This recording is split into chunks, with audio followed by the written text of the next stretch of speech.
মৌলা স্কুল খুইলা আছে। বাচ্চারা শুনলাম তোমরা নাকি ফ্রি ফায়ারে হেডশট মারতে পারো না, তোমাদের কোনো চিন্তা নেই, আমি এসে পড়ছি, এখন তোমাদেরকে হ্যাকার লেভেলের প্লেয়ার বানিয়ে দেবো। ওই গেমিং তালহা, তুই তো ফ্রি ফায়ারের ইতিহাসে সিজন 2 এর বট, তুই পেছনে কি করস? পিছনে বসছস তো বসছস, লগে একটা মাইয়া নিয়ে বসছস, এইটারে কি তুই ডো পার্টনার বানানোর চিন্তা করতেছস? আরে না স্যার, আমার কাছে সিজন 2 এর ব্ল্যাক হিপ হপ আছে, তো এই জন্য এই মায়াটা লোভে পড়া আমারে বলতেছে চলেন আমরা পিছনে যা ডু র্যাঙ্ক ম্যাচ খেলি। স্যার আমার মনে হয় এই মেয়েটা আমারে ভুলায় ভালায়া আমার সিজন 2 এর হিপ হপ আইডিটা মাইরা দিতে চাইছিল। কি এই মেয়ের এত বড় সাহস? এখনই আমি ফ্রি ফায়ারকে কল করে এই মেয়ের ফ্রি ফায়ার আইডিটা আমি ব্যান করে দিব।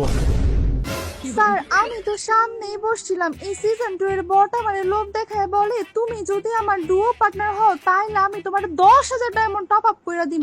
তখন আমি সাথে সাথে বইলা উঠি, কি তোর মতো এত বড় একটা নোবরা সিজন 2 এর বট হয়ে তুই আমার মতো একটা সুন্দরী রূপবতী একটা প্রো প্লেয়ারকে ডুও পার্টনার বানাতে চাস? তোর এই দুঃস্বপ্ন কখনোই পূরণ হবে না শয়তান। ও তাহলে এই ব্যাপার। চান্দু তুমি কি ভাবছো তুমি আমার হাত থেকে বেঁচে যাবে?